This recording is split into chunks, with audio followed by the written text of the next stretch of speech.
मेरा नाम नैना है। उम्र 30 साल।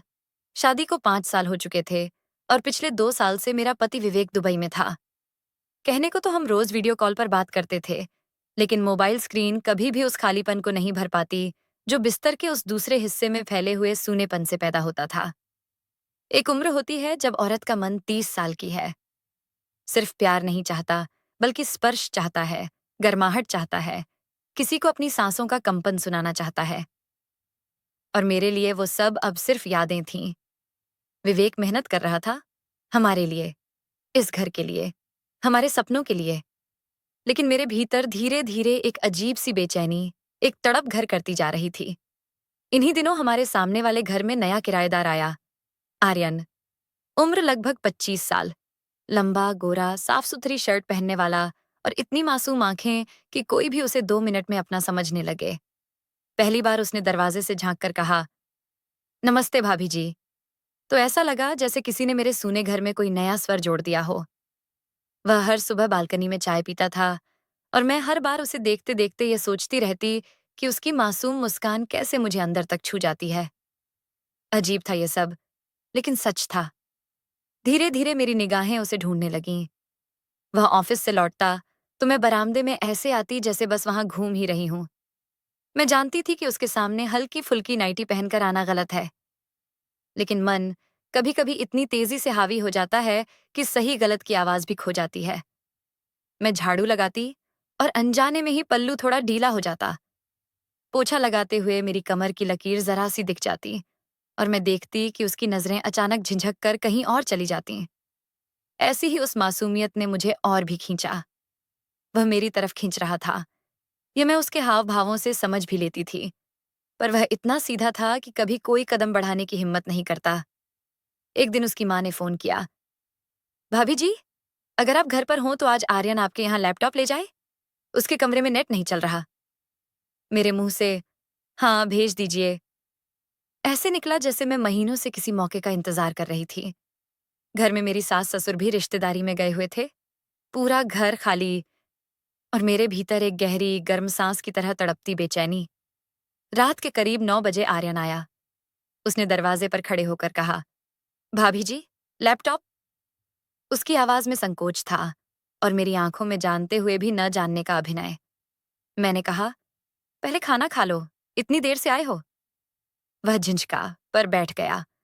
उसे देखकर लगता था जैसे वह किसी बड़ी बहन जैसी औरत पर भरोसा कर रहा हो। उसी भरोसे ने मुझे अंदर से कांपाया भी और खींचा भी। खाना खाने के बाद मैंने उसके लिए कोल्ड ड्रिंक लाई। वह मेरी जिंदगी की सबसे बड़ी मूर्खता थी। मैंने उसमें हल्की सी ऐसी दवा मिलाई जिससे वह बस थोड़ा रिलैक्स हो जाए, इतना कि मैं उसके करीब आ सकूं। मुझे खुद पर यकीन नहीं हो रहा था कि मैं ऐसा कर रही हूं, लेकिन उस समय मेरा अकेलापन, मेरी इच्छाएं, सब कुछ मुझ पर हावी थे। कुछ देर बाद उसके चेहरे पर असर दिखने लगा। वह सोफे पर टिक गया, उसकी आंखें आधी खुली, आधी बंद। उसकी सांसें धीमी सी भारी होने लगीं। मेरे अंदर अचानक एक गर्म हलचल उठी। मुझे लगा, यही वह पल है जिसका मैं महीनों से इंतजार कर रही थी। मैं कमरे में गई और हल्की मुलायम नाइटी पहनकर बाहर आई। मेरे कदम धीमे थे, सांसें भारी। मैं उसके सामने खड़ी हुई तो उसने मेरी तरफ देखा, पर उसकी आंखों में कोई इच्छा नहीं थी, सिर्फ उलझन थी, नशे की बेचैनी थी। लेकिन मेरे भीतर की आग को इससे फर्क नहीं पड़ रहा था। मैं उसके नजदीक गई, उसके बहुत पास। मेरी सांसें उसके गाल को छूने लगीं। मैंने देखा कि वह घबरा रहा है पर उठ नहीं पा रहा। उस पल में मेरा हाथ उसके कंधे पर पहुंच गया और तभी उसने अचानक अपना सीना पकड़ लिया। मैं एक पल को जड़ हो गई। उसकी सांसें तेज हो गईं। वह हांफने लगा। उसका चेहरा लाल से सुर्ख हो गया। वह बेबस सा बोला, भाभी, मुझे कुछ। और उसके हाथ कांपने लगे। मेरी आंखों के सामने जैसे सब अंधेरा हो गया। उसी क्षण मेरी सारी इच्छाएं राख हो गईं। मुझे कुछ समझ नहीं आया। लगा जैसे मैंने अपने हाथों एक मासूम की जान खतरे में डाल दी। मैंने तुरंत एम्बुलेंस को फोन किया। मेरी आवाज कांप रही थी। दिल धड़क नहीं रहा था, मानो फट रहा था। अस्पताल पहुंचते पहुंचते मेरी हालत उससे भी बदतर हो चुकी थी। डॉक्टर ने कहा, अगर थोड़ी देर और होती तो इसकी जान भी जा सकती थी। मेरे हाथ सुन्न हो गए। मैंने कुर्सी पकड़ी और आंसू खुद ब खुद बहने लगे। मैं अपने आप को देख भी नहीं पा रही थी। आर्यन बेहोश था और मैं उसके पास बैठी अपनी ही गलती पर कांप रही थी। सुबह होते होते वह होश में आ गया। उसने मेरी तरफ देखते हुए कहा, भाभी, पता नहीं कल क्या हुआ, आप नहीं होती तो। और मैं सिर्फ उसके मासूम चेहरे को देखती रही। वह मुझे अपना रक्षक समझ रहा था, जबकि मैं उसकी परेशानी की असली वजह थी। मैं उससे माफी भी नहीं मांग पाई, शायद इसलिए क्योंकि वह सच मेरी जिंदगी तबाह कर देता। 2 दिन बाद विवेक अचानक घर आ गए। आंखों में थकान थी, पर होंठों पर उसी पुरानी मुस्कान के साथ। उन्होंने मुझे गले लगाकर कहा, नैना, मैंने फैसला किया है कि अब बाहर नहीं जाऊंगा। तुम्हारे बिना रह नहीं पाता। अब यहीं बिजनेस करूंगा। उस वक्त मेरी आंखों से आंसू बह निकले। उनके सामने नहीं, पर कमरे में जाकर मैं फूट फूट कर रोई। अगर उस रात आर्यन की जान चली जाती, तो मैं अपने पति के सामने कैसे जीती? कैसे खुद को माफ करती? आज जब मैं ये कहानी आपसे बांट रही हूं, तो इसलिए क्योंकि मैं जानती हूं कि अकेलापन और शरीर की भूख इंसान को कितना अंधा कर सकती है। आर्यन अब भी सामने वाले घर में रहता है। वह अब मुझे नैना दी कहता है और मैं उसे सगे भाई जैसा मानती हूँ, शायद उससे भी ज्यादा। हर बार जब उसकी हंसी सुनती हूँ, तो दिल से शुक्र करती हूँ कि भगवान ने मुझे उस रात की सबसे बड़ी कीमत चुकाने से बचा लिया। उस रात ने मुझे बदल दिया। मेरी इच्छाएं, मेरा अकेलापन, मेरी सारी प्यास, सब कुछ उस एक डर में जलकर राख हो गया।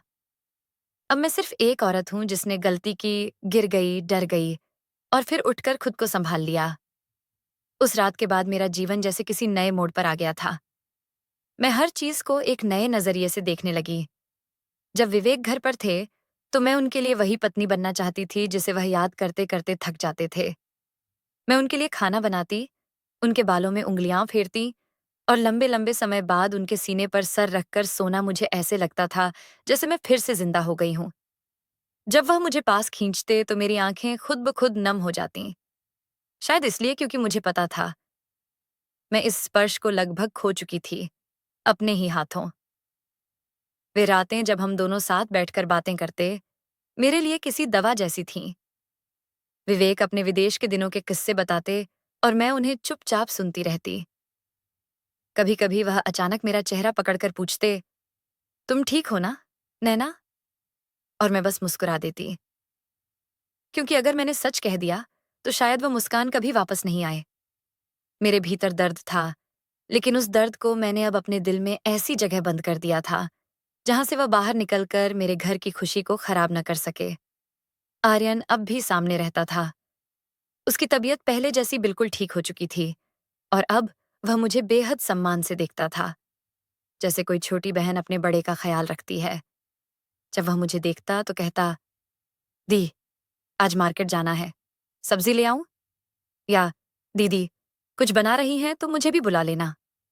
उसकी सहजता मुझे हर बार राहत देती, क्योंकि अगर उसके दिल में उस रात की कोई परछाई बची होती, तो शायद मेरी जिंदगी फिर से उलझ जाती। और सच कहूं तो मैं आज भी कभी कभी रात में छत पर बैठकर हवा में हाथ फेरते हुए उस रात के बारे में सोचती हूँ। उस नाइटी के बारे में, उस कोल्ड ड्रिंक के बारे में, उस आग के बारे में जिसने मुझे अपने बस में कर लिया था, और उस डर के बारे में जिसने मुझे उसी रात सबक सिखा दिया था। मैं सोचती हूँ कि अगर भगवान ने उस मासूम की जान न बचाई होती, तो मैं आज इस घर में, इस रोशनी के बीच, इस मुस्कुराते पति के साथ कैसे खड़ी होती? अब मैं विवेक के ज्यादा करीब हो गई हूँ, शायद इसलिए क्योंकि मैं जानती हूँ कि मैं लगभग खो चुकी थी जो मेरा था। मैं उन्हें देखकर खुद से कहती हूँ कि उनकी मेहनत, उनकी रातें, उनका अकेलापन, सब मेरे लिए था। और मैं तो बस एक पल की कमजोरी में अपनी दुनिया को तोड़ने के करीब पहुंच गई थी। रिश्ते की कीमत वहीं जान पाता है जो उसे खोते खोते बच जाए। कभी कभी विवेक रात में मुझे अपने पास खींच लेते और मेरे कान के पास फुसफुसाते, अब तुम्हें छोड़कर कहीं नहीं जाऊंगा। उनकी गर्म सांसें मेरी गर्दन पर पड़ती और मेरे शरीर में बिजली सी दौड़ जाती। मैं उनके हाथ अपने बदन पर महसूस करती और सिर्फ एक बात सोचती कि काश उस रात मैंने कोई गलती न की होती। लेकिन फिर मैं खुद को समझाती कि इंसान गिरकर भी उठ सकता है, अगर वह सच्चे मन से खुद को बदल ले। आज मेरी कहानी यहीं पहुंचकर थमता सा लगता है, पर सच तो यह है कि जिंदगी की सच्चाई कभी खत्म नहीं होती। हर दिन, हर पल, मैं अपने भीतर की उस औरत को याद करती हूँ जो अकेलेपन से हार गई थी। और फिर उस औरत को भी याद करती हूँ जो अपनी गलती से सीखकर फिर से मजबूत हो गई।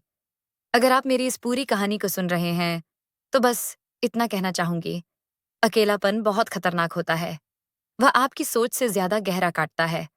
वह आपको वहां गिरा सकता है जहां से उठना मुश्किल हो जाता है। लेकिन अगर आपने एक बार समझ लिया, तो वही अनुभव आपको सबसे मजबूत बना देता है। अब मैं विवेक के साथ हर शाम छत पर बैठती हूँ। हवा मेरे बालों को उड़ाती है और वह मेरी उंगलियों को पकड़कर कहता है, तुम मेरी सबसे बड़ी खुशी हो। और मैं मुस्कुरा देती हूँ, क्योंकि मैं जानती हूँ इस बार मैं अपनी खुशी को कभी खतरे में नहीं डालूंगी। मैंने गिरकर सीखा है और अब उठकर जी रही हूँ। मेरी कहानी यहीं खत्म होती है, पर आपकी और मेरी मुलाकात यहीं नहीं खत्म होती। अगर आपको मेरी यह भावनाओं से भरी, सच्चाई के रंगों से लिखी हुई कहानी पसंद आई हो, तो कृपया मेरे चैनल को सब्सक्राइब जरूर कीजिए। आपका एक सब्सक्राइब मेरे लिए बहुत मायने रखता है। और अब अगली रोमांटिक कहानी में फिर मिलेंगे। तब तक के लिए नमस्कार।